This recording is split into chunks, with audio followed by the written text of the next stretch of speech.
My name's Saul Sinclair. I spent 16 years in prison. I ain't proud of it, but it is what it is.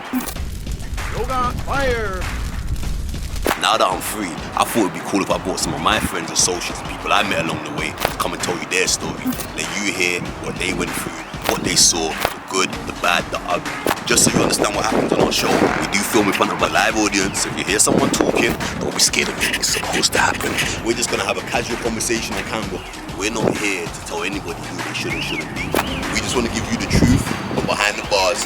We just came here to have some fun, talk to people, hear what they got to say.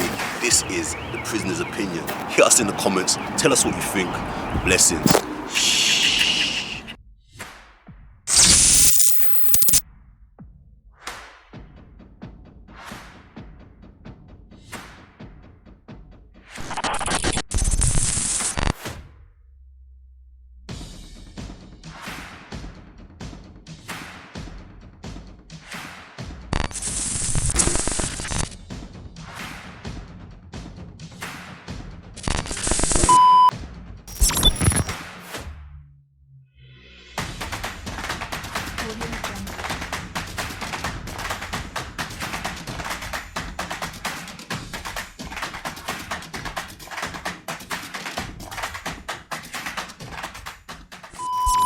Hello and welcome to another edition of The Prisoner's Opinion. Today I have with me two of my good friends, Raids. You getting rid of them ounces. She ain't fucking or sucking, she bouncing. Stay dripping, that strip like fountains. Free gang and the can just counting. Score points and I feel outstanding. Insults, but I do it on landings. Mixing peanut butter and oats. I did all these fish to boats. Stuff larder, lied on oath. But stuff a large, the life I chose. You gon' buy, I ain't seen no posts. Still in cells, ain't doing no toast. Ganja smoke, that's sweeping up tote. Double up time when whipping up coke. TTA, then give me a quote. Just went over, ain't tryna come home. Shit, stop playing, go and fuck up my phone. Please introduce yourself. Rolla. You're actually one of my co-Ds or my co-defendant, as it may be put, meaning that we actually went to prison together on the same sentence. Before we get into that, why don't you tell us a little bit about your history? About my history, well, I'm Jamaican, born and bred. Born in 94, come to this country in 02 with my brother. And then, just started living life like in the UK, different type of lifestyle to Jamaica, must I say, for a better life, better living.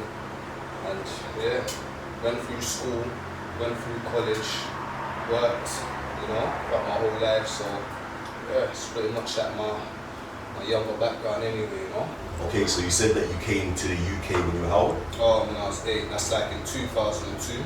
Just you and your brother? Yeah, just me and my brother, So did you travel with your parents? Nah, do you know what? Yeah, they actually came here like 2 years before us, you know what I mean? So they didn't obviously bring us up like after, you know what I mean? Because all of us couldn't like go together, you know what I mean? It's a bit hard then, you know what I mean, to get visa to come over, so they had to go up, work, earn a bit of money so they can obviously bring me and my brother up, you know? Yeah. So they left Jamaica to make a better life for the family. Those times there I was living with like my auntie. Like my auntie, grandma looked after us in it while obviously my mum, dad came in for work. The benefit here of my parents here going up here before me because before obviously I was born poor, you know what I'm saying? I was unfortunate, you know what I mean? And from they touched England, I was getting like the latest clothes, like pocket money every single weekend, you know what I mean? Sent over to yard? Sent over to yard whilst I was there, you know what I mean? So they upgraded your Jamaican lifestyle from the UK? Upgraded it, 100%, you know what I mean? So it makes sense why people do that? Yeah, it makes sense, But how about you, when you look back on it, as a child, a very young child, do you feel like it gave you any emotional detachments or did it affect you emotionally? I'm not gonna lie to you, 100% it did because like till this day, I can remember the day when they was going to the airport, and please believe me, they didn't want to bring me to the airport, they just caught a taxi with the suitcase. But me, I was at 6 years old them times, I knew what was going on. Please believe, I ran after that taxi. Because I just knew there was going abroad a whole lot. So it took a bit of time for it to just like kick in. You know what I mean? That then there was gone, you know what I mean? But the benefit of it was, you know, getting spoiled every single weekend, money being sent down. Fly It's ass kind of nigga. distracted. Fly ass nigga out there still.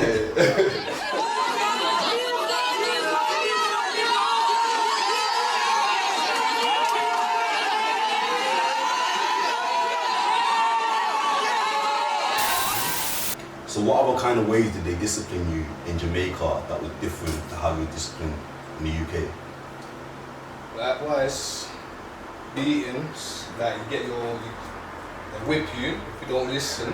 In school they do that. Over here they don't do none of that. You say in school you get a beat down as well. 100%. That's something. Go ahead, sir. Even for like little mistakes when you're doing your maths, you're getting something wrong. They need to drill that into your head. Yeah. You understand? Over here, they're just telling you try to do it again the whole lot. Not even shouting at you. You know what I'm saying? There's no disciplinary. You know what I'm saying? I think a lot of people don't realise the difference in that about the Caribbean. I don't. They do. So what country are you origin from? I'm from Congo. From Congo. So I don't know if they do the same thing in Congo, but in the Caribbean, literally your teacher stands at the front of the whiteboard with a big cane on his waist like it's a gun. Say ready, you got man's nervous before man even steps Yeah, wow. I remember actually when I went over there and the headmaster's like, you're gonna have 5 lashes. I'm like, no I'm not. He's like, no, you're gonna have 5 lashes. I'm like, no I'm not. He said, alright, cool. So what he went and done is he said, go and get, I remember it was a guy called Piggy and a guy called Boar. They're about 3-4 years older than me. And they were supposed to be like the tough guys in school. And they brought them to school and they said, and the headmaster's telling these people, imagine this happened in the UK, the headmaster said to them, you two go and hold him, as in me, so that I can beat him. Well, see? Bro! My entire youthful gangsterness just come out. I just remember standing there and saying to them, either of you two touch me. He says, it's going off. It's going off. And both of them just said to the headmaster, no. I said, oh Lord Jesus, it's a fire. Then I ran out. I didn't grab no shoes or nothing, Jesus. I ran for my life. Ain't nobody got time for that. But the discipline is real over there. But do you think that level of discipline in Caribbean schools and in the households is beneficial to the youth or not beneficial? It's beneficial, yeah and no. Do you know what I mean? Because like getting beats, it can just break you, it can just make you that more angry. You know what I'm saying? And whereas like if you're getting beats, it can make you learn like for the better. You know what I'm saying? And just like say, you know what, shit, I'm not gonna do that mistake again. You know you're gonna get fucked up. You're gonna get fucked up. You're gonna get fucked up. You know what I'm saying? So do you think there should be a balance in physical discipline, or do you think there should be no physical discipline? Physical discipline, I don't believe in it. I don't really agree with it. That's you know what I'm saying? Yeah. That's my opinion anyway. You know So your opinion, because these lot probably don't know your father. Yeah. So as a father, your point of view, this putting hands on kid, no. Yeah, 100%. I don't believe in that. How many children do you have? I got 2 children, 2 daughters. 2 daughters. What are their ages? One of them 6 and one of them 3. Yeah. Do you know what it is? Like them growing up in it, they can just obviously, let's say if I put hands on my daughters or whatsoever in it, they can feel that like I've been traumatized like throughout my child upbringing for me to go and just do like to go and hit other people and make them feel like it's right for them to hit people. You know what I'm saying? Yeah. So you think You know what I'm saying? you think that experiencing violence Yeah.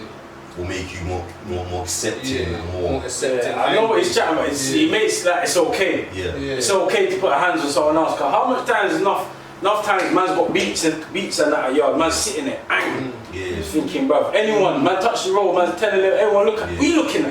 What man's trying to take the anger out on them. Exactly. So it's the same type of thing. I'm a great believer of conditioning. I think that everything in our life that we develop into psychologically throughout our lives is done through conditioning. Conditioning means that everything you experience makes you who you are. And maybe in the most subtlest way you might not realize that's what it is. But then it brings us to another point. Music. So do you think that our culture's music, which is usually bashment or ragga or reggae for people who are not familiar with the term bashment, rap, drill music, etc. So I know you're a rapper as well, so I definitely want to bring your opinion into this as well. Do you think that type of music, constantly listening to all day, kill, sleep with as many women as you can, spend as much money as you can. Do you know what? It's very influencing. You know what I'm saying? Because obviously, bear in mind, they're artists, innit? They're big, everybody looks up to them, idolize them, you know what I mean? We want to be like them, you know what I'm saying? And we want to like live that lifestyle, you know what I'm saying? Ideally, they could be chatting shit about that whole fucking lifestyle that they're doing, that they're fucking this girl and they're killing this and that. And we want to do that, you know what I'm saying? Most of them are actors. I mean, some people are really doing what they're doing. Influences, innit? What are your thoughts on that as an actual rapper yourself? What's that? The impact that music has on the psychology of not even just the youth. You know what it is, yeah? I think nowadays it's worse than how it was because, like, I would say the drill musical, our culture it's out there. Yes. You get me? It's more mainstream. Yes. It's in the charts. It's global. It's global. It's everywhere. So you might get the little youth from God knows wherever, but he's not even involved. All now he wants to wear trackies now. You heard the tune, he wants to roll with a shank. He ain't even got beef, he wants to roll with a shank. But they don't know, it's like, they're doing it because it's cool. Because they think, oh, I'm cool, I got this, that. But originally, a lot of the people, obviously bare people cap, but a lot of the people that originally rap, they're not doing it for it's cool. Man never did anything because it's cool, man did it because the lifestyle that I was led into or the lifestyle that I chose to live. You were telling your truth. You know what I'm saying? So a lot of people just listen to the music, cause it's fashionable, think right, they're gonna get girls, they're gonna get things. I'm that guy for a name. And a lot of people are insecure. So let's move on a little bit. So you moved to the UK, Rolla. That was your first time ever coming to the UK? Yeah, first time, or two. Do you remember what your thought process was getting off of that plane? I'm not gonna lie, it was all weird to me because I'm just used to seeing a lot of black people, you know what I'm saying? I'm coming here seeing like that kind of like multicultural, white people, Asian, everything, the whole lot. It was a bit like weird to me, you know what I'm saying? And me, I come off the plane, I was fresh, I was strictly just speaking patois, not a word of English, not even a word of English. This mother would tell you, innit, This older brother right here was like one of the first person that I pretty much spoke to, innit? Like when I stepped into this country, you know what I'm saying? And I had one other white friend here that come to me and just tell me, you want to play football? Do you know what's crazy? I remember the exact same experience. I was like, I remember the exact same experience. I remember when I went to Guyana and I'd been there a couple of weeks. And I remember talking to the local kids my age and saying to them, do you have a football? And we spent about 5 minutes trying to figure out what I meant by football, but they call it ball. Ball, I'm saying ball, and they're like ball.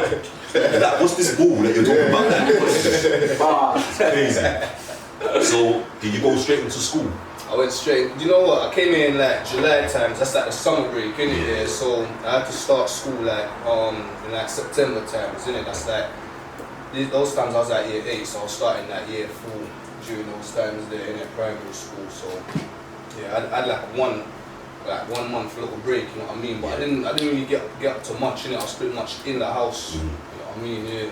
So what was that like as a what you might call an immigrant? Going into school in England? Do you know what, I felt kind of uncomfortable because everybody was just like speaking fluent English. Like, do you know what it is? I could understand everything what they're saying, but not everybody's gonna understand, what I'm saying, you know what I'm saying? So I felt uncomfortable with that, you know what I mean? And obviously a couple of people kind of took me in, and those like the popular like kids of like the whole year, the whole lot, you know what I'm saying? Because these times I was quick, strong, the whole lot, and very like sportive, you know what I'm saying? That I use that as an advantage, you know what I'm saying, for everybody to kind of take me on board, you know what I'm saying? So do you think that there's anything that your teachers or the parents could have done to help you easily integrate yourself into the UK society and schooling? So they're gonna make me more like comfortable, introduce me, you know what I mean? Like let me introduce me into like little batches of groups and the whole lot, you know what I'm saying? Just to make your time easier. Yeah, make my time easier. Me, it felt like I had to kind of find my own way talking to other like kids and the whole lot. You know what I'm saying? More than like a kid coming to tell me, oh, you wanna play football, the whole lot. You know what I'm saying? Why can't the teachers do that? They could have done that. 100%. Yeah. That makes me want to ask you a question as well, Ray. As a Congolese person, I've got a lot of friends who are Congolese. We're in 2021 now. Being African's cool. Damn right. You damn right. Yeah. Africa's cool. It's cool. It is. But in my generation growing up, being African wasn't cool. Nobody wanted to be African. It's true. Right? Yeah, it's true. It's true. The African kid with African name, which is our heritage, this is where we come from. You'd be teased for your African name. Yeah, it's that anything African related, what the man see, kids with flies in their eyes and that. That's the first thing people see. Desert, rib cages and that. You get me? But Africa's a beautiful continent, you get me? So they don't get to see that side of it. But now obviously it's being shown more. There's certain artists is going back, shooting videos back home. More people going back home and they're seeing a different side to Africa. Cool, there's the poverty side, but there's a poverty side everywhere. Walk down certain places, there's beggars, crackheads, all these type of things on the road. You know what I'm saying? They're on the road, so it's everywhere. Yeah. So you think that the advert, the Oxfam advert back in the day, you know, they always had the advert with little black people tight clothes and the fly that comes here. And you think that affected the way? Of course, because if you don't know nothing about Africa, you don't have no African friends, but you're watching your thing with the family and at the TV and that, and then halfway through you see an advert with it. Oh, honey, look at this little, naturally you're gonna feel sorry for this guy. And then the younger youths, which don't have that sympathy like that, they're gonna get onto man. Yeah, man, see Africa, get onto it, bad so you're gonna naturally become the joke of the group. Yes, exactly. You know what I'm saying? Do you know why I was actually having an interesting conversation yesterday about this topic. Again, it was somebody on social media who done a little bit of a talk, and they were saying that Black History Month is not really. I mean, he said it from a very negative point to say it's deliberately done to keep black culture and the black viewpoint of blacks being very low. I wouldn't quite say that, but he was talking about the negative impact of Black History Month, and that every year having a month where you put these kids in class and all you show them is black people in chains, black people being oppressed by white supremacy, black people in poverty, and saying we need to help these people. As they develop throughout society, that society's view that black people are lesser, and it almost makes black people believe within themselves that they might be lesser than the other races too. How do you feel when you hear that? Is that something you agree with, disagree with? To an extent, isn't it? Like, it's like even when I was in school, they try to show my roots. Like, if everyone has seen Roots, that's a story like. If you haven't seen Roots, see Roots. It's true. It's clean, it's deep, but as a black male, and cool, man didn't have hella black people in my class. I'm not trying to watch that. It's true, they're showing the negatives. I'm like 14, 13, I'm not trying to watch that. I put my head down, I'm getting angry at the person next to me. Exactly the same thing. I had a time I went to an all-white school and I remember them playing Roots in a black tower room and I'm the only black kid in the class. It's true, you know what it is, they're always showing the negatives, Only the other day I only discovered, you know Mansa Musa. Come on, bro. Big Mansa. Wait. If you don't know about Mansa Musa right now, after you watch this, type that trust me. I only discovered it the other day. I'm thinking, why are we not talking about all of that? You know what I'm saying? But there's more. There's Mansa Musa. There's the emperors and that's in Ethiopia, which the queen and that bow down to. Who does the queen bow down to? Why was you not taught that in school? I think the queen bowed to Haile Selassie. I think it was one of them. I don't know the names. I don't know, excuse me if I'm being ignorant. Selassie something. Him and so the kingdoms of Kush, there's so much heritage, rich black heritage. But it's so much positives, but at the same time, you can't even blame the actual teacher. It's the people behind them, because they just get the criteria, boom, teach them this, teach them that. Yeah, of course, yeah. You know what I'm saying? So, you're showing. That's why it goes back to where people think and get onto Africans, because in school, you're showing the same shit. You're not showing no emperors or no villages doing good things, or, you get me, powerful things. As Africans and as black people, we're powerful people. Yes. And not only are you showing people that it's a school, you're teaching people this. You're teaching people these things. And what people don't know, psychologies. things that you're taught from young, it stays in your thought loop. Because you're growing into thinking that way, so it's your brain's conditioned to think that way for pretty much the rest of your life unless you change it. So majority of people are just thinking, oh, Africa, this, that. You know what they do as well? You lot must have gone through this as well. They show you something good about Egypt. They'll show you a movie. Egypt, the kings of Egypt always portray the person as white. Yes. Never portray like king. How many youths right now, like what you just said was about Egypt, then portraying good things about Egypt? Yeah. How many youths do we know right now? As a youth, there's bare youths that don't even know Egypt is in Africa.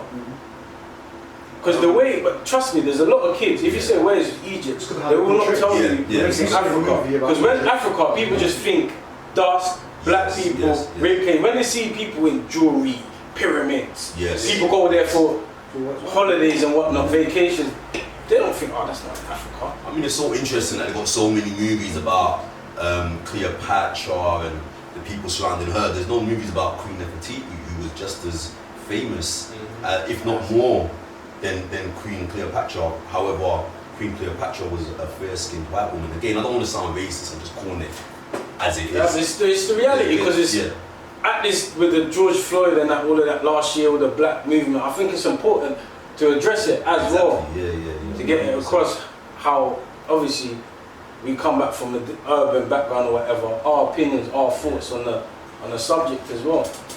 So my opinion with a lot of this stuff is that I think it's time, and it's definitely happening, there's awakening happening within the black community. I think it's time for black culture particularly to take control of their own destiny.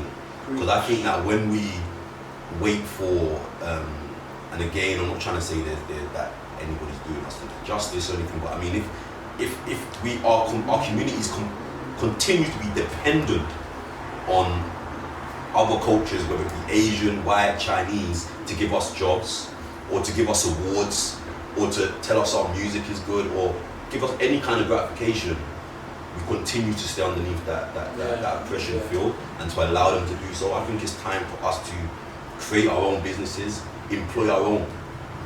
Right? You go to the chicken shop, the Indian man's got 15 Indians in there. You go to the Chinese shop, the Chinese shop's got 15 Chinese man.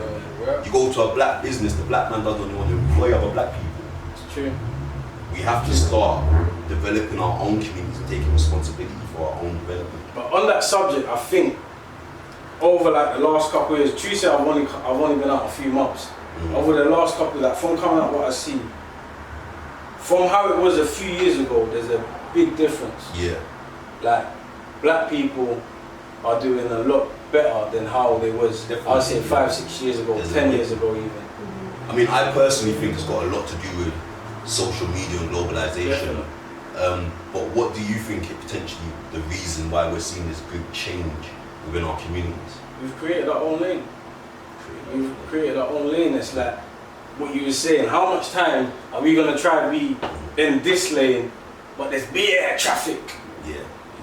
What we're gonna do? We're gonna fast lane or whatever, go into the next lane. We've got our own lane. We're all in our own lane. We're helping each other out. We're not in. Do you know what I'm saying? We created our own pathway. To get us through the door. They never gave us a door. What did we do? We built the door. Definitely. I know that you tried to elevate yourself quite young. I know that you used to have your business, your takeaway. Big up. What? Yeah, big up. Like even a round of applause for that one, because you were very young. How old were you when you started that business? I was 22, 21. 16. Yeah, 16. I was 22. 19, Yeah, around 22. What led you to make that decision to start your own business? To be honest, me and his older brother, very close. You know what I'm saying? We had an idea. We just thought, listen, we need to get out. You know what I mean? Like, we just need to. You know what I mean? When you say get out, what do you mean by that? Meaning we need to go clear. Like, we need like a business. We need something here to just build in our community. That we've never literally had, because there's a lot of people here that's behind us, you know what I mean, that look up to us in our community here. So why not just put something here, like in the community here, you know what I mean, which resembles us and like the whole, you know what I mean, the whole culture, everything, which we didn't have, you know what I mean. So we come together, we just thought, you know what, we'll just build something and just try it. And what better than food to bring everyone together? Everyone loves food. Exactly. Food, exactly. Food brings everybody together. Culture, it's lovely, you know what I mean? Everybody loves Caribbean food. You know what I mean? Flavors, the whole lot. You know? I remember I used to love coming through. I used to come through on a Sunday. Sunday was the day your mum used to cook. Exactly. That was my day. That's exactly that was the day. You see, that's what mum and see. We met through food. That's actually how we met. Yeah, exactly. At the shop. We met through food. You know what I'm saying? So that's what I'm saying. Like, it's opportunities. You know what I mean? Yeah, so build your way from there, man. But did you find it difficult starting your first business? Of course, it was very difficult. You know what I mean? Like, the whole like redecorating, building up, promotion, like, you know what I mean? Yeah, a lot of people don't know from scratch how it was before the decoration compared to after. Big difference. Yeah, it was a project, 100%. You know what I mean? It was a project. Sleepless nights, you know. Yeah. I always say, because I feel like everybody wants to start a business. I always say personally, because I'm involved with a number of projects, I think that unless you obsess over your business and you don't sleep at night because you can't stop thinking about it, then it's very hard to make it, because it's difficult. It's problem after problem after problem. You have to solve. I think that owning a business is problem solving. Would you agree? Yeah, definitely is. Because I'll be honest with you, even on soul, like when you build your business or whatsoever, you're still not really sleeping like at night, you know what I mean? Because you're trying to push more and more and more. Yeah. You don't just want one. You don't want just one shop, you know. You're gonna want another one. Yeah, you want the franchise, you know what I mean? You don't stop there. You're gonna keep pushing and pushing and pushing. But I mean, I'm a big believer in financial literacy. It's not something that we're taught in school. When I say financial literacy, I don't think we're taught in school how to be entrepreneurs or businessmen or how to actually function for yourself and the community. I think that we're taught to be workers, to be laborers, to be they call it the rat race, to be in the rat race.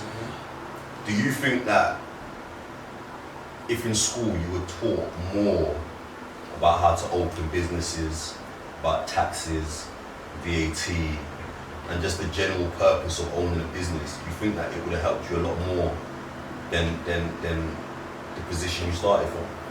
100%. I think it would have helped me. I think I would have been in a better position. I think I would have had like 2 to 3 shops, like even more open. Yeah. One thing, you're right. We're not taught about money management. We're not taught about credit, the whole lot.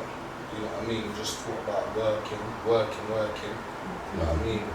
But I just think 100%. We just need more, like lessons about money management, opening business, you know, like the whole lot. Yeah. And that's why it's hard, I would say, for black people, because say our parents probably come from abroad to here, so they're not familiar with how it is and money, everything. But as a white person and that, their parents is probably middle class, whatever. They might know, not every white person, because man's got white side by side. That's what I was gonna say. I don't think that's a black problem. That's a class problem. A class problem. A class problem. Yeah. No, it's true. And then it's like they're taught probably by their parents certain things that we're not taught. But we go to school. I think school is like it conditions you to be a good worker. Yes, I agree completely. For you to work under someone, listening, following, it don't make you think outside the box. It don't make you think about if you can't do this, how can you do this? Basically, yes. And teach you how to be a yes man. Yeah. Someone told you this, yes, that, no, also, yes. That's a worker. Also, the way they teach you, they're like, listen up here, you need this, like qualifications here to do this type of jobs. I've seen people here who ain't got qualifications that's doing a lot better than people here that's at like, what you call it, like that's gone to like uni, like been graduated, college, lot, you this, that, uni, masters, everything. Another example that everyone knows. I think there needs to be more work experience. You know what I'm saying? Like sorry, go ahead. Yeah, there needs to be like more work experience of like money management, business, the whole lot. You know what I mean? There's no denying that education is important. Yeah. However, a lot of people are coming out of uni in £40,000 debt. and people who didn't go to uni are progressing past them because the person who went to uni is working at Starbucks like everybody else. Yeah. True. However, those that are willing to take the risk and the jump to go in a business, not even a business direction, just to go straight to work, are oftentimes in a better position than those, not oftentimes, but a reasonable amount of time, in a better position than those who went to uni. 100%. Okay, so we're talking about your business, the takeaway. Unfortunately, we know it closed down. Yeah. What led to the business closing down? I'm not gonna lie, due to obviously a little thing that happened like in 2018, obviously me being remanded, like in jail, like, you know what I mean? Because I was like a key worker there, you know what I mean? Like, I was ahead, I literally worked in, I pretty much done everything. You were there every single day. You know what I mean? And where, as my business partner, he was in uni, he had a lot on his plate as well, you know what I mean? So, yeah, like, due to me being remanded, it had to kind of like, you know, kind of shut like the whole business down, like, you know, and... So, when you were remanded in 2018, you were remanded alongside me and another person. We went to jail together. Right. What were, for those who don't know, what were we accused of? Was accused of conspiracy to kidnap, conspiracy to blackmail. Well, for me, it was not imitation, it was bladed article, and obviously they said there was a firearm that was involved.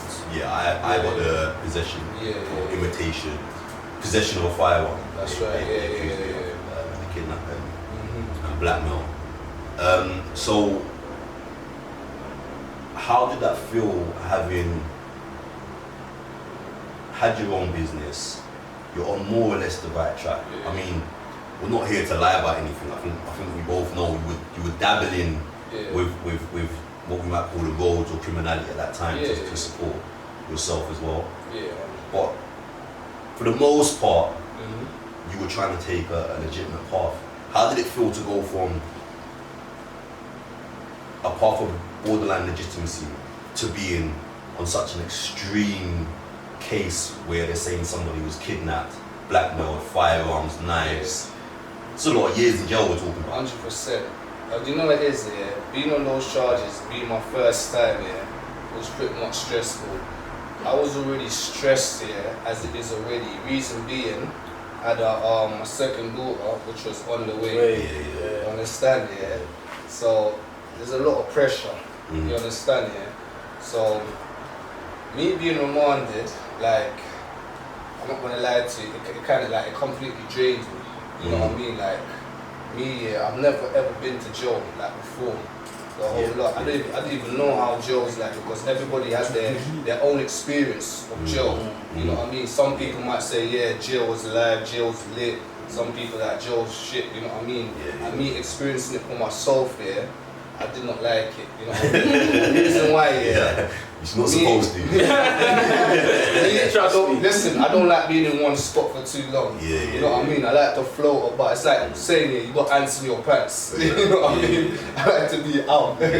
You know what I mean? So imagine being stuck in one place. It's like, you know what I mean? I'm going through a lot of anxiety, mentally. You know what I mean? I'm getting like a lot of like backlash from my whole family, because everyone's depending on me, you know what I mean?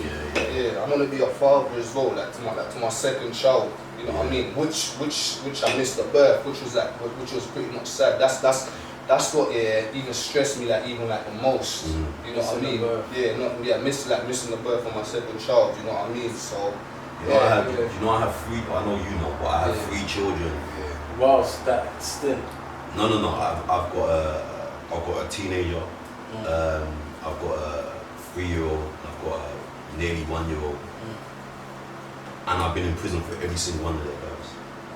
That's mad. It's so crazy. That's never so basically, both of you have experienced that situation. How did that make you both feel? Being in jail and being away from the birth. That's, if anything, one of the biggest moments of your life. I'm not gonna lie, I felt shit. I felt like, I just felt shit, man. Like, I was like, I'm supposed to be doing the right things, like, you know, like by my child, like, you know, and I'm here just doing like fuckeries or whatsoever. know what I mean? Like, did it make you wanna come out and just think, fuck yeah, this just shit, change and this. Just drop every like criminal, like even little slight things that I do whatsoever. Yeah, just do good by my family, the whole lot. You know what I mean? Like I can't continue this whole life, like, you know. I remember I was on basic at the time, but they had no TV. Didn't have nothing, and it was kind of like they put us on a special wing where they only put people on basics. People who called So basic for everyone is when you do something bad or you get in trouble in jail, you go to, there's regimes, you go down to basic regime, they take your TV, you lose certain privileges, and it's often 7, 14 days, sometimes 28 days. That's how I felt, exactly when I went in. There was no TV, yeah. I legitimately stunned. I stood in the cell. I was like, I didn't know what to do. What did you put? You know, you get your little pack, like little £5 pack with your sugar. And they asked you, do you want cigarettes or do you want juice? I was like, which one is it? I'm gonna take Smoker, non-smoker, some custom creams. I'm gonna take it anyway, you know what I'm saying? I stood in the cell. Yeah, there was no curtains, no nothing. Graffiti on the wall. Just graffiti on the wall. Yeah. Like, you might have like one little sheet to read, but you've read over that like 5 times already. Yeah, I just didn't know what to do. You know what I'm saying? You're lost, you're thinking, no what's phones. going on? Yeah, you ain't got no phone, you ain't got no nothing. You know what I'm saying? Yeah, I know this has happened with both of that. You see, the first sentence I got, first time I went to jail, I was like 16, it was a couple weeks after my 16th birthday. I'm in jail, sleep and that. You know when you have them good dreams, you're on the roads, expecting to wake up on the road, your phone's probably under your pillow and that. Yeah. Man wake up, man see that big door there, and then reality, you know when reality kicks in like, bro, I'm in jail. I'm from young, like, I know you look, how did that make you feel? Because I know for myself, it just made me think like, I'm really in jail. I'm really like, I'm not waking up next to my phone, my family, nothing. For me, I don't even dream often. I might dream once every 4 months. I remember dreams. So when I have a dream, it's really vivid. And the worst one's when you have a dream about a female. Oh God. Because you wake up, you'll be in bed rubbing the sand. You're like, you're convinced. You're thinking it's real. This shit's real. And then you just wake up and you see that fire-resistant and the locked door, like you said. And you realize, blood, I'm not even gonna see another woman in that way for another 8 years. 8 years, you forget how it feels. That a lot of people don't know. But times where I've done years on years, bro, you forget what pussy feels like. Oh my God. You forget it. Do you know what I've said? I've had this conversation with so many people where they say, where they talk about different types of institutionalism, and I say, some of the things that I really bother with is the noise outside, and the other one is sex. Because when you come home, you have to get used to real pussy having sex again, Did you find that, Yeah, because you have to go through that. You're in jail, you're not having sex, especially if you're doing years on year. You get me? You forget that feeling, you forget that. And that bare shit, do you know why it's fucked? It fucks you up mentally because bare shit trigger you. You will see a sexy girl on TV, you think, start getting horny. You know what I'm saying? But it's like, not violent. You know what I'm saying? So it's like, bro, it fucks with you mentally. Do you know one of the things I couldn't get used to? I'd watched porn for so many years, I had to have sex in porn angles. I had to have porn angles. I kid you not. Because having normal sex, like just looking over your shoulder and seeing the pillow, was like, no, this is not what I need to see right now. It's dead. But it does that, because I remember after the first bird I got, I'd done like 3 years, just over 3 years, I come out. I thought I was a porn star. I was getting them angles, right, left, back, and you know your bolo as well, in the mirror and that, you get me? So it kind of fucks with you mentally, because man's been watching porn for X amount of years. Man ain't had an actual, unless visits or whatever, man ain't had no actual proper, genuine connection time with a female. A lot of people go to jail, no cap. Tell me if I'm capping, comment whatever, tell me if I'm capping. A lot of people go to jail, do years, watch bare bird and that, This is my experience from preying people, And them niggas be coming up a bit more fruitful Yeah. I'm one of them niggas. Me too.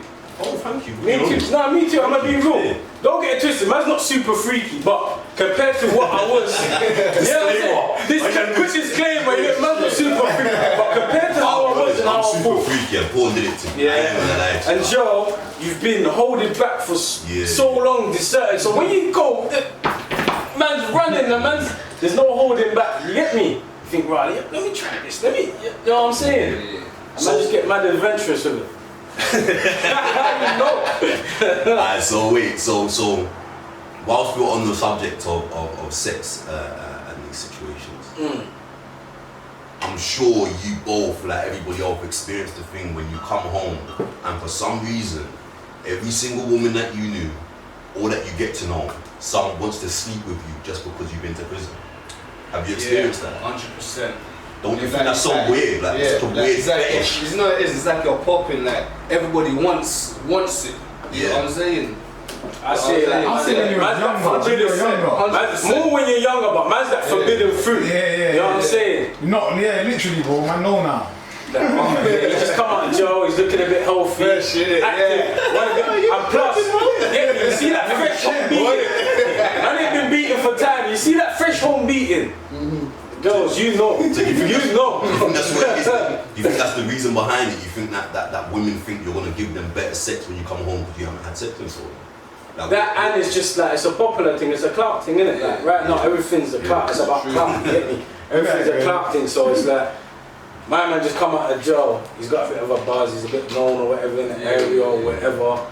I wanna fuck man. I wanna, you get me? I don't know, I can't say that personally, we can't say because we're all male, you get me? But there's something that definitely ticks in a female's brain if she sees someone that's fresh home. You know, just that cool, you come out, foreigners, tutu, wherever, I think see that and you put it on size, definitely. I've experienced it both times, you get me? So it's like, things are more, even if they don't say it, you can always tell. You can, That's right there. And it's not, it's happened with everybody I know. You come out of jail, you just seem to get every woman you want. But I find it quite weird, and I'll tell you why, because we both got daughters. Could you imagine your daughter having a psychology when she's older that she wants to pursue somebody because they've been to prison? Remember, prison's a shithole. There's shit on the walls. You shit where you sleep. There's people that shit on the walls and slap it on the walls. You went to the dungeon. You went to the worst place in society. And now somebody's daughter now thinks that makes you. Popular, like, you know what I'm saying? Nah, definitely. I wouldn't want my daughter to be with someone like 100%. You know what I'm saying? You know what I mean? What kind of strategies would you put in place to try and make sure that that kind of stuff didn't happen? Is there anything you can do? First of all, I'll just I'll tell her my experience. I'll talk about my whole experience, the whole lot. Hopefully that can, like, not even like that trigger her, you know what I mean? To just say, give her the awareness. You know what I mean? Like the awareness, like let her know that, listen, that's not the one. That's not what you want. You know what I mean? 100%. That's what I'll have to do. You know, how would it make you feel if say your daughter grew up and then same question? Well, I'm kind of in the middle of it. I want better for my daughter. Just like we want better for all of our children. All of our children. I want her to be with someone who's not going to make her feel any kind of great loss in her life. You know, we just get sucked from the streets. I don't want her to have that kind of disappointment. I know the things that the lifestyle brings, such as cheating and all of this kind of stuff. So I don't want that for her. But at the same time, ultimately, as I get older, I realize I just want all my kids, my family, my missus, my mum, I just want everyone to be happy. That's it. And if she's genuinely happy and the person that she's with genuinely makes her feel loved, I can't really dispute anything. But I don't want that for her, and I would take the same route as you, where I would kind of explain to her in a very truthful way. It's one of those things, if they're aware of the situation, there's only so much you can do. Because then, if you start trying to bad them up or whatever, they'll probably do it behind your back rather than be open with you. So it's like one of them things where you probably just have to make it aware, because a lot of females get into these relationships or fall for someone that's on the streets or on the roads, and they don't know what kind of the lifestyle comes with. Like they might know it now, yeah, whatever. But when it actually comes down to push and shove and the gritty times where man's on the roads and man's going through shit, you get me? Man's going through trials and tribulations, you get me? They're coming home at 4 in the morning every day. Yes, coming home, man. Fuck the lack of sleep, the moods up and down, do you know what I'm saying? Dodging the law. Some people might have PTSD from other things, paranoia, all these mental health, like all these big things that's like people might start abusing drugs like cannabis, etc. and all these other things. So it's like all these things might come with being a lifestyle. A lot of people don't know. So once they're in it, it's like they're too deep because they love that person. But they're in the lifestyle now, like they're stuck. So if they've got the awareness from the jump, I'll say that will help. It'll be good. So they at least know what they're going. So when it happens, they know what going. 100%. So let's go back to you've been arrested for these major crimes. I think you did you hand yourself in? Yeah, I went and hand myself in. So how did that come about? The reason why I handed myself in right here, because the card what they allegedly said that was involved in that the incident or whatsoever, right? Which was obviously my car at the time. Well parts, I went there to try and see it. Go and drive my car. My car wasn't there. You know what I mean? It was missing. So you woke up in the morning and your car's missing. Yeah, my car's missing. Yeah. You know what I mean? When your car's missing, like the only thing you want to put in is like, yo, like where's your car? Like, you know what I'm saying? Like I've got both my keys to it or whatsoever, you know what I mean? If you're gonna call the police and see what's going on or whatsoever. So I've then called the police or whatsoever. They're saying, oh yeah, your car's been lifted by police or whatsoever, can you come into Slough police station? You need to have a word. Did they tell you why it had been lifted by police? No, they didn't want to tell you the reason. They didn't even tell me the reason why. They just said, can you come to Slough police station here? So, you know what I mean? They can tell you basically like the reason why your car's been trapping or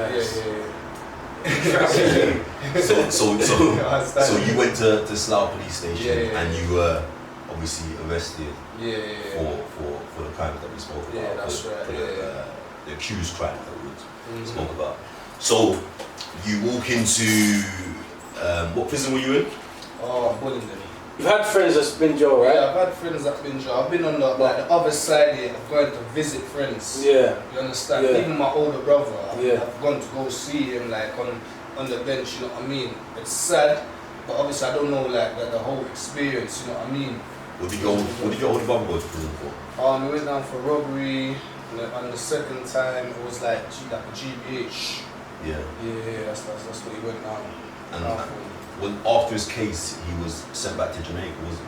He literally volunteered to go back home because obviously, like I don't know, do you know what it is like? He's a bit hot-headed, and obviously, he kept on getting himself into the whole mix. So I just think he just wanted a break from like the whole lot because he saw it where everything was gold. You know what I mean? He feel like this if he stays there, he's gonna catch up a big case. You know what I mean? So was he deported from prison, or did he leave prison and then go? Do you know what it is? He didn't even get deported yet. He volunteered to go back. Did that happen whilst he was in jail, or was he released first? Whilst he was in jail. So in prison, he was free, and then he pretty much volunteered. You know what I mean? Because during those moments, we never had obviously our status. We never had like our visas or whatsoever, or permit like to even like stay here. Yeah. You know what I mean? Which was pretty much hard for us. You know what I mean? Okay. How did that make you feel? Cause obviously, I've known you from like 2002 when you come from like cool, you're living, you come down with your brother. Yeah. You're living with your brother or whatever, mum or etc. And then a few years later, the person that you come to England with is dipped back to Jamaica. How did that make you feel? I was sad, you know what I mean? Like my older brother, I looked up to him, you know what I'm saying? Even though he was on fuckery or whatsoever, one thing I appreciate about him, he never brought me into the lifestyle. You know what I'm saying? as much as a little boy, I just wanted to like roll around with him and just be a part of it. Like, yo, bring me out with you. I want to see everything what's going on, like the excitement as a little boy, you know what I mean? I wanted to be a part of it, you know what I mean? But he never ever, he used to let me try to see that lifestyle, that what he was living, you understand? So, yeah, like, I'm not gonna lie to you, like, I was really gutted that I was sad, upset, the whole. How old was you? What do you mean? When he got dipped here, it was like in 08, so I would have been like in year 8, like 14, 13, 14, that would be them ages there, you know what I'm saying? I mean, and you know my brother, obviously, like, around the area, my brother was pretty much known. It was known, It was known, you know what I mean? However, I didn't live off his name or whatsoever. Like, not a lot of people knew that I was his little brother, you know what I mean? Because he never ever wanted nothing to ever come back to me or whatsoever. You know, he was all fuck you or whatsoever, you know? So, yeah, man. And there's one thing what he always used to say to me as well, right, yeah? Both, obviously my mom's got 2 child in it, yeah? Both of us can't be bad. One of us need to be good. You'll be the bad one, I'll be the good one. You understand? Do you think that kind of steered you into going into a more legitimate lifestyle initially? 100%, yeah. You know what I mean? Because me, I'm a grafter, you know what I mean? My dad, he's a grafter. I like to follow his footsteps. He likes to work hard. I like to work hard myself. You know what I mean? That's what I believe in. You know what I mean? Yeah. So, go back to prison. You're in prison now. Used to own a food shop. Some good food. And now they're feeding you prison food. What was that like? Beef, go like they look at chicken on a Sunday, left leg. No, the chicken was lit. After my remix, the chicken was the best part of the week. Shout out the chicken. Shout out the chicken. Clap for the chicken.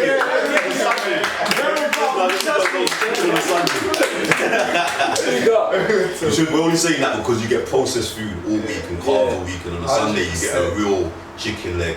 And you get it out and you cook it. You cook in a kettle, that's a whole nother story. I managed to see my own, like my child before I even met her in real life, you know what I'm saying? I managed to see like a whole picture of her before that, which was like a privilege, you know what I mean? Yeah. Because even in my head, my child's been born, before I even had like my smartphone, I'm thinking that I don't even know how my child looks like, you know what I mean? I've got my own people out there, friends, family, whatsoever, see my child before me. I'm supposed to be one of the first to see my child, you know what I mean? So 100%, like having a smartphone is very beneficial. I remember you got addicted to social media while you were I'm not gonna lie to you, I couldn't help it, you know what I mean? Every little free time I get here, I was always trying to take my phone out and just like spree like on the outside world, see what's going on. Yeah, I was like that. Yeah. I can't do. Everyone's got their kind of thing in jail. Some people read, some people smoke weed. My thing's always been my phone. Yeah, 100%. You're right. I wasn't smoking weed in there, so you know what I mean. I needed something to comfort my brain. You know what I mean, to just like completely distract me, innit? You know, Joe TV is pretty much boring. You know what I'm saying? We don't get much channels, you know what I mean? The best channel probably in there is probably Film 4. Yeah. Like repeats. On the regular. Exactly my point, you know what I mean? And like, you know, and I had no USB, no whatsoever, or DVDs or whatsoever. So, or even radio, you know what I mean? I never had none of that. So then, I remember one day, I wake up, and in prison, the officers come and search everybody. If they suspect you as an individual, they'll come and search yourself of contraband. Or they'll do it randomly. They also have a random index that they come for.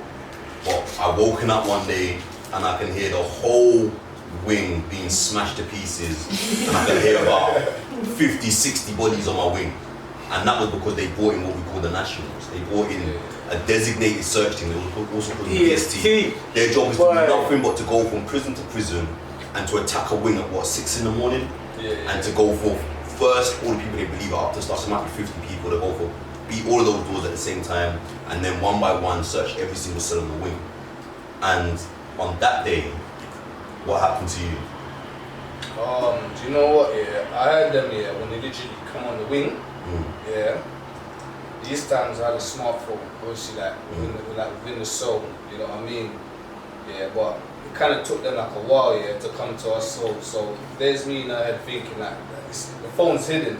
I'm thinking, nah, these guys they're not gonna find it. You know what I mean? It was a good hiding place. I had the same one. 100%. It was a good hiding spot. I was like, there's no, and do you know what it is? They're doing everybody before us. I was like, nah, these lot they're not gonna come and search our soul or whatsoever. We're good. You know what I'm saying? Work on serve me. You know what I'm saying? You're under the radar. Yeah, we're under the radar. We don't cause no trouble. You know what I'm saying? You see when those doors opens, bang. Pressure. Yeah. I was like, shit. they're gonna search like the whole cell. And even in my head, I'm thinking, nah, these lot here, they're not gonna find it. You know what I'm saying? Yeah. So what they done here, they obviously they strip search us. You know what I'm saying? Yeah. That's what they strip search us. So what's a strip search? Just for anyone who doesn't know. Strip search. Like, how do they take you through? What do they do? What they do, they always say, listen, I'm gonna talk you through. Like, we're gonna strip search you or whatsoever. What you're gonna do, you're gonna keep your shirt on. You're gonna take your buttons off and you're gonna keep your shirt on. So when you say your bottoms, you mean your boxers? Yeah, so like your boxers, not completely naked. How they do it here, they always make sure you have like your top on and they'll do like the bottom half first. You understand it? So you're gonna have your shirt on, and they're gonna make sure you take off your boxers, your shorts, whatsoever you got on. You understand, Did they make you squat? Yeah, and they're gonna make you squat. You understand, I'm not gonna lie, it's very uncomfortable because they're gonna make you squat, and there's gonna be they're gonna have like one government at the back trying to look at your arsehole, trying to see if anything's up there. Because what they do, they'll put one officer to stand behind you, two in front of you, and when you squat, one always goes. While you're squatting to make sure that there's nothing up there whatsoever, you know what I mean? But why is that? Is that also because the safest place to ever keep something is between your bum cheeks? Not up your arse. Some people do. No, but some people do. Some people do. Yeah, some people call what we do, call banking, and I ain't got nothing against that. It keeps your stuff safe. But actually, the safest place to keep something between your bum cheeks, and you could probably squat and nothing would fall out. Yeah, that's what I'm saying. It's pretty much like a discreet place to like hide your contraband, phones, whatever. You understand? So they've done that, and nothing was on me whatsoever. They've done that with my Kobe also, and never found nothing. So meanwhile, obviously they searched us or whatsoever. So they've obviously taken us out the cell and told us to wait in the bathroom, right? They lock you in the showers. They lock in the showers. I can see where my soul room was in it. What's going on, the whole lot. I'm not gonna lie to you. I've seen them taking my drawer out. I've seen them taking my drawer out. Well, obviously I had my phone whatsoever in it. And I'm not gonna lie to you, it's like a little spot, a little hiding spot. And obviously they've recovered the phone. And I'm not gonna lie to you, I'm thinking in my head, I wasn't even thinking about the consequences. I'm thinking, shit, I've lost 8 bills. I'm not even thinking about the consequences. I don't even know the consequences at these times or whatsoever. I'm thinking, shit, I've lost my money. Am I gonna reach out to my people? You know what I mean? Like the whole lot. Because bear in mind, we're the only ones here that's got like the whole smartphone. There were no more smartphones to buy. If you lost your phone, there was no more to buy. You know what I'm saying? So they got your phone.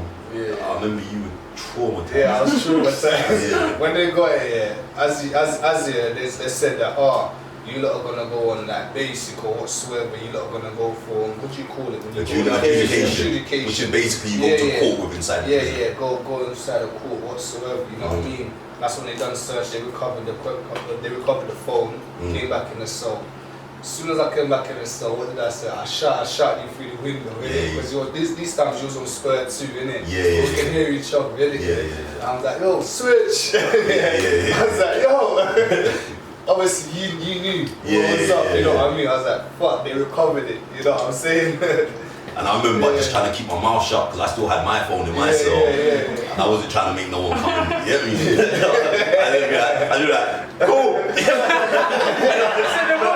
Cool. I'm trying to make too much noise. Shut the fuck up, man. I don't know what soul this is. You know what I mean? But actually, the funny thing about that is I actually had my phone in the exact same place that you had yours. In my own cell, and they didn't get mine, but they got yours. But they came in. I'd actually been searched a couple of days before that. I think it was literally 2 days before. They tried to run into my cell at like 10 p.m. But the cell was barricaded up, and I threw the phone out the window. And then they came in, they searched, they didn't find anything, and then we got a cleaner. Somebody cleans outside the window to come bring back my phone. It was Same thing I went through that. Yeah, everyone knows the window thing. But did you get in trouble for your phone?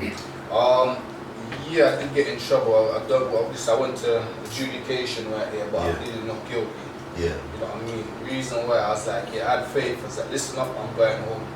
You understand? You knew your trial was coming. Yeah, I knew the trial was coming up here, so I was just like, fuck it. I'm not gonna try and like plead guilty or whatsoever. And whereas where the phone was here, I'm not gonna liability through it. You know what I'm saying? So when you're in prison and you get found with contraband, there's 3 things they have to prove by law.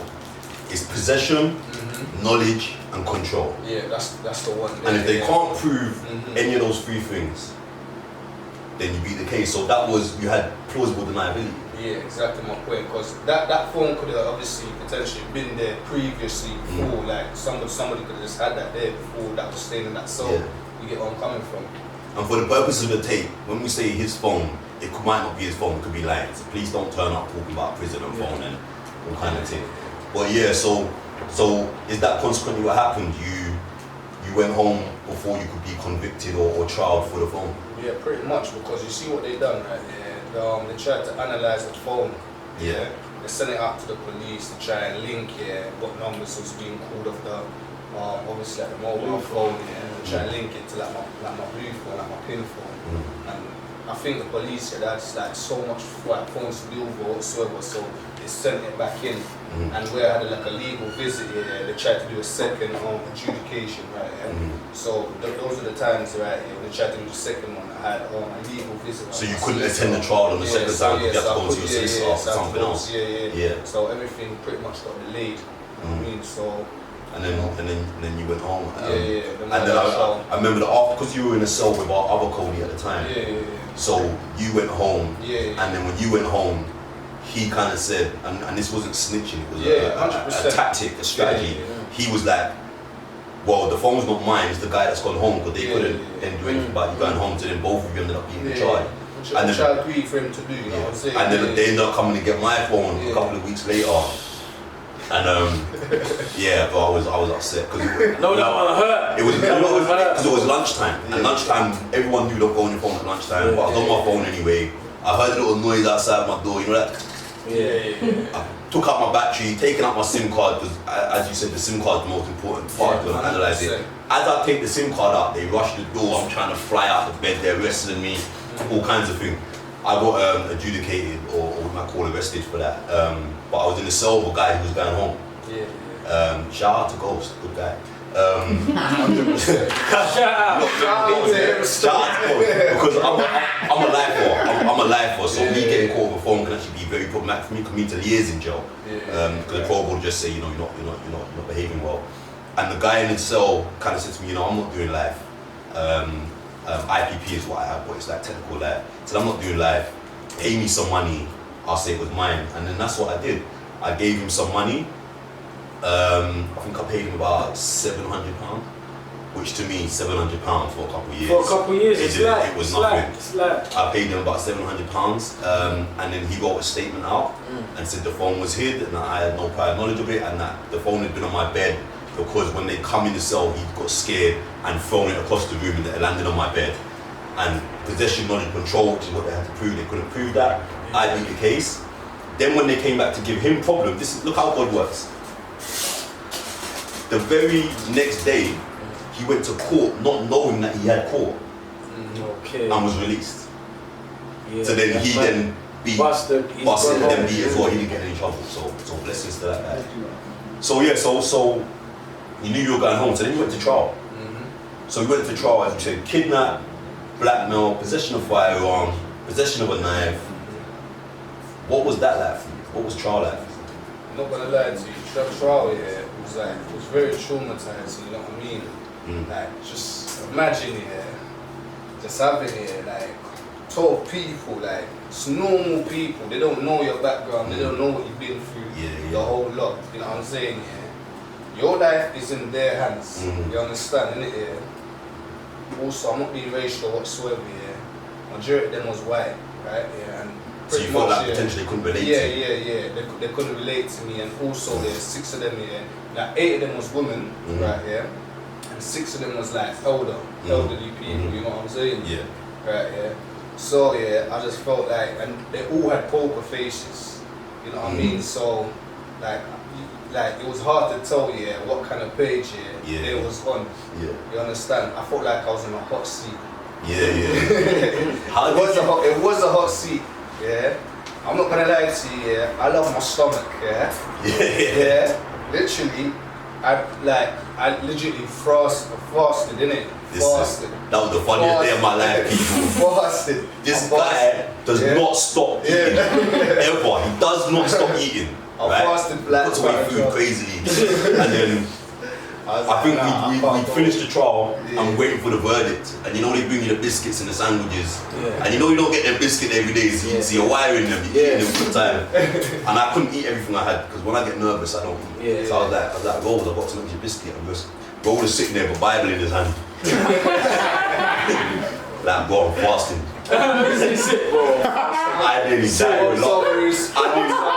Oh, you wasn't ready for that one. I nearly died with laughter. You know what's funny, was the verdict, I'll never forget the verdict. You see when they say, yo, please stand there, the verdict. I'm not gonna lie to you, I was shaking, I was breathing heavy. I never forget. Because bear in mind, my life is in the jury's hands, you know, If I was convicted, it's double figures. That's what it ain't no little sentence. This is 16 years, 18 years.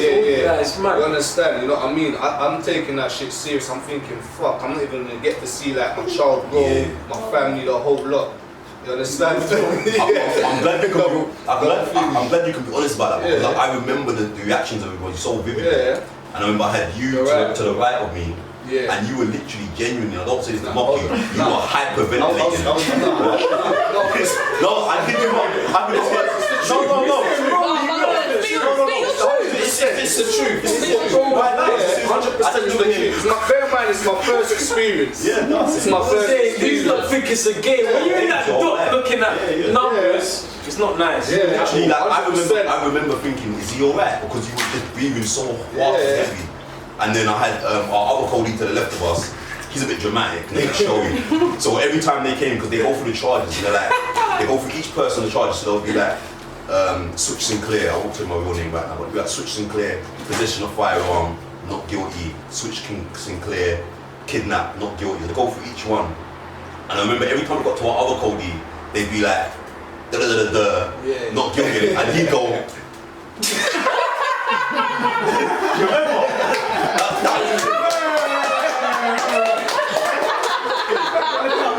I wish you were this.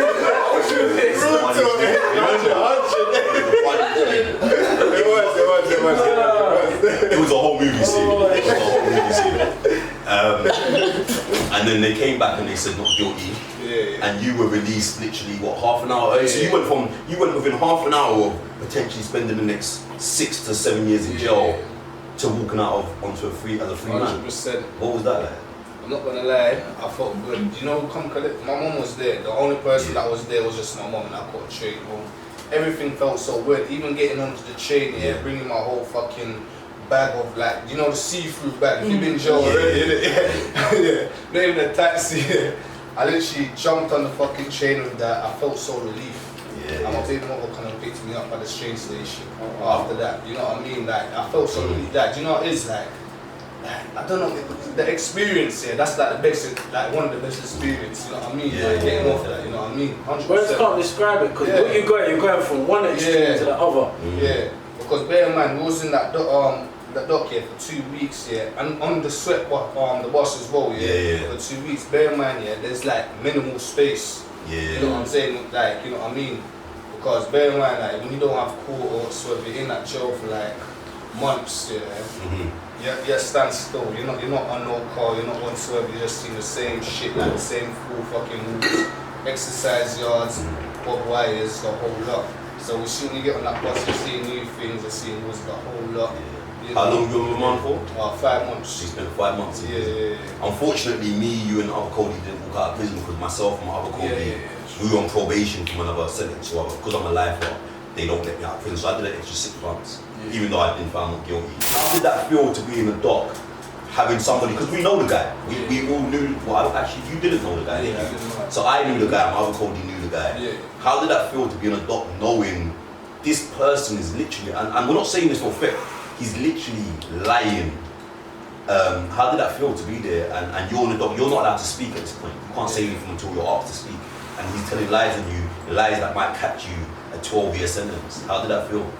I'm not gonna lie to you, it made me feel shit. You know what I'm saying? Like, I'm thinking like, this guy don't even know me or whatsoever, He's trying to get me branded off double figures, the whole lot. You know what I'm saying? He doesn't fully know me as a person. He doesn't know the goods in me or the bads or whatsoever. You know what I'm saying? It just shows you how like there's fucked up people out there. Yeah, that's just trying to get you down. I'm not sure if it's like business or whatsoever. That's how it seemed like. And he was a guy who's also been to prison a couple of times. He's been to prison for large amounts of drugs. I don't know if it was like a personal type of thing or whatsoever. It felt very personal. Yeah, 100%. I think, it was personal, matter of fact. I must say, you know what I mean? You know what I mean? That he was trying to get all of us down. But it wasn't the right way to go about it. You know what I'm saying? You know what I mean? Like, it's just, I think it's all business for him, you know what I'm saying? You know, because he's not on our end of things, you know what I mean? When we're gonna get them double figures or whatsoever, you know what I mean? He's on the other end, is that, imagine we actually got set down for it, he's the one that's gonna be laughing. We're all gonna joke with joke. The interesting thing is that we knew people in his area. The guy was from Luton, we're from London.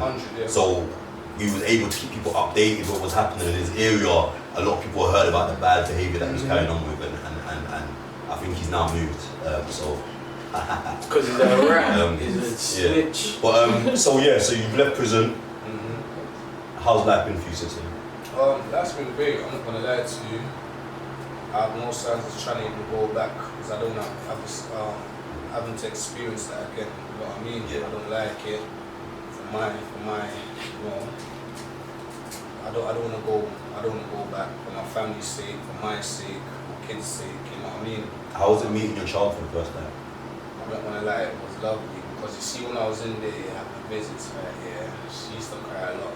You know what I mean? She's all grown now, she's calling me daddy, the whole lot. Like, loves me, you know what I mean? Daddy's got. I also want to say that, as I said, I know you personally, and genuinely man to man, I just want to say that I really love watching your relationship with your children. You're fantastic. I'll give that round of because I see it first time as well. A lot of black men that do what you do have the relationship they have with their, especially daughters as well. So I commend you for that. I commend you, man. You know what I'm saying? You're a great father. Don't let anybody ever take that away from you. I just want to go harder for them the whole lot, you know. Seeing them grow, you know what I'm saying? I want to be a part of their whole life. You know what I'm saying? Okay, so as you know, this is the prisoner's opinion. This is about getting prisoners' opinions on things. We don't just hear the background, but we also hear what the thoughts and feelings are surrounding certain issues and topics. So now we're going to open the floor. As you know, we're filming in front of a live audience. We'll take a couple of questions. Does anybody have anything that they'd like to ask the panel? I want to ask you something. So can you just talk up a little bit first, please? I want to ask you something. So I'm no switch, that's my boy. I don't know you, but obviously your first experience in prison, what was the first thing that made you think when you entered prison, oh shit, I'm here? When did the moment hit you when you stepped through? The moment that hit me was on as soon was when I stepped on induction wing. You understand? I was with one of my Codys, which is obviously Switch's friend, innit? They're very close, out in the streets, the whole lot, you know what I mean? I weren't so as close with him whatsoever, Kinda hit me because I'm thinking, shit, we're gonna go in double cells or whatsoever, we get to bond, we can talk, the whole lot, but induction wing, it's like a single cell, you understand? So, I'm there, bear in mind, I ain't got no phones, no keys, no whatsoever. I just got my little induction pack. You understand, And there's no curtains there. I'm gonna be real with you. Like I tried to do 1-2 push-ups. Tried to distract my mind or whatsoever. I'm just like, it didn't last long. You understand? I was like, fuck yeah, I'm literally in jail. You know what I mean? And there was no TV whatsoever. I'm not gonna lie to you, my mind was like literally just wandering here for the whole night. I'm thinking shit, like what if I'm actually genuinely convicted like for this shit? I'm just thinking about like the whole like case of what I'm like being charged with or whatsoever. You know what I mean? I'm thinking like, bro, like if I'm convicted, yeah, like you know, my whole life's fucked. I'm not used to like being this, because everybody like used to think, yeah, I'm like one like the last person here to actually go into jail. You know what I mean? Jail lifestyle. Meaning your social group. Yeah, like my social group. You'd be the last person they expecting. Yeah, to be in jail, because I'm thinking like, bro, jail's not me. You know what I'm saying? Yeah, how have I literally ended here, like I ended up in this predicament here, knowing here that I used to have a restaurant here, I was doing good. You know what I mean? Like working. I've got like a child on the way, the whole lot. So I'm not gonna lie to you, I felt like completely lost. I felt like bottom of the bottom. You understand? So I'm just thinking, yeah, I was completely lost. I just had to like kind of get used to like the whole regime. You know what I'm saying? And the only thing, yeah, you see, yeah, moving off the induction wing, yeah, and actually going on to like a proper wing, yeah, it kind of bettered me, because I got to see like people, like and speak to people, and like everybody's explaining like their whole situation of why they're here. You know what I'm saying? I'm thinking, right, like, you know, people are in here for worse situation. They look good. You know what I'm saying? Like they're maintaining themselves. Yeah, they're maintaining themselves or whatsoever. Yeah. All I think it was just a bit of timing, innit? You know what I mean? But ideally, I didn't want to be there for too long. I wanted to go home every single time. If you can ask my Cody, yeah, I'll answer, yeah. Every time, yeah, almost every single day, I'll scream out like, I want to go home. He's the dog, right? Literally, Last will just come to myself and be like, complaining, innit? Be like, switch. It's like, serious. It's like 7 a.m. I wake up, no one said a word, and then Rolla just says, I want to go home. Serious. Because every time I'm waking up, I'm just seeing like them fucking 4 walls, and I'm just thinking like, nah, man, this is not me. You know what I'm saying? I should not be here. You know what I'm saying? Especially the thing that I was accused of. You know what I'm saying? I need to be home. Okay. Yeah. So let's have one more question. Kaya, go ahead. Alright, this is a question for all 3 of you. How long did it take for you to adjust to coming back home, like back to reality kind of thing? For me, the scary part is how quickly I adjust. Other than the I think we spoke earlier about the things that you're minorly, if that's a word, minorly institutionalized by, like sound and stuff like this. I mean, 3 days down the road, I can't even remember what prison feels like. Yeah. I actually keep in place things now to remind me what prison feels like. For example, on my phone, I know I've got a new phone now, so I didn't have it, but when I came out, I was on curfew and I had to check in at certain times during the days. I check in at 1 p.m, 3 p.m, and 10 p.m. And I had an alarm on my phone. And I kept that alarm for months and months and months because I just wanted to be reminded. Every couple of hours, jail was real. Because I would just immediately just snap, I'm back, I'm just living my life. What about yourselves? I agree with that, because it's so easy to, you see when you get out, to forget that you've done all these years just behind the door. It's like, shit, back to it, back around certain people, like you never left, type of thing. So for myself, I would say, I've been jailed twice, done a few years both times. So the first time, I would say it was easier because I got to DCAT that time, so I was going out anyway. So when I was actually released, DCATs, basically there's a system of security with the jails, A basically to D, and DCATs basically can go out home leaves once a month or whatnot, and there's less restrictions basically, no gates. So after a period of time, you might say you had a 6-year jail sentence, you might have a year left. Towards the end, you can go to the set jail where you're actually half in jail, half out of jail. Yeah. So pretty much that. It weren't really, I didn't really have to adjust as much. Second time around I come out, I got put in a hostel, a bell hostel, which is like like a halfway home, which Americans have, so it's extra supervision, can't drink, can't smoke, be there a certain time, rare. So that kind of slowed everything down a bit for man, so I'm not going out straight, boom, night outs, this, that, rare, so it kind of, both times it kind of slowed me into reality. So I'll say it took man probably, it didn't take man long, I'll say like a week or something, but there's always them days, like even now, like last week, man just about, I was looking out the window and it's like, bro, I'm free. Yeah. Do you know what I'm saying? And every once in a while you have them moments where you just a sun shining, green car. 100%. Joe's always vivid in the back You know of what, the actually, something that always gets me is night time. Because you might not go outside at night for Yeah. years and years and years. Yeah. And it's always usually the first time I'm walking at night and I'm like, shit, it's dark out Yeah. here. And I'm here. Yeah. I'm really free out here. It's like really, even the fresh air is different. Everything It just smells different. man's taking it in. It's different. It's different. Me, I say it probably took me, I'm not gonna lie, it took me like a couple of weeks because as soon as I came home, I was at my mum's house, you know what I mean? Mum's cooking, loved it, missed it, the whole lot. I didn't go out, like, I didn't even smoke, I did not even drink, no nothing. I was still disciplined here, like I was still in like Joe, no whatsoever, you know what I mean? Was that a conscious decision or like you just didn't have, no one, like you didn't really put in a position where you're drinking or smoking, or you said, you know what, I don't even want to drink or smoke for now. Exactly that. I didn't want to smoke or drink or whatsoever, you know what I'm saying? I just wanted to kind of ease myself in. And straight away, I just wanted to get back to work, you know what I'm saying? And within like the 3 weeks of being out, I managed to find myself at work, managed to be on construction. So round of applause for that. That's all I wanted, you know what I mean? I just wanted to get back on track, the whole lot. I was like, that was a close call, but I'm not letting it break me, you know what I mean? I'm gonna keep working hard, and just get it, you know? And with that, we've come to the end of our interview, our conversation. Thank you both for joining me today. I want to thank you so much for sharing your story with us and your experiences. And I wish you all the best in the future. Everyone give a round of applause for Rolla.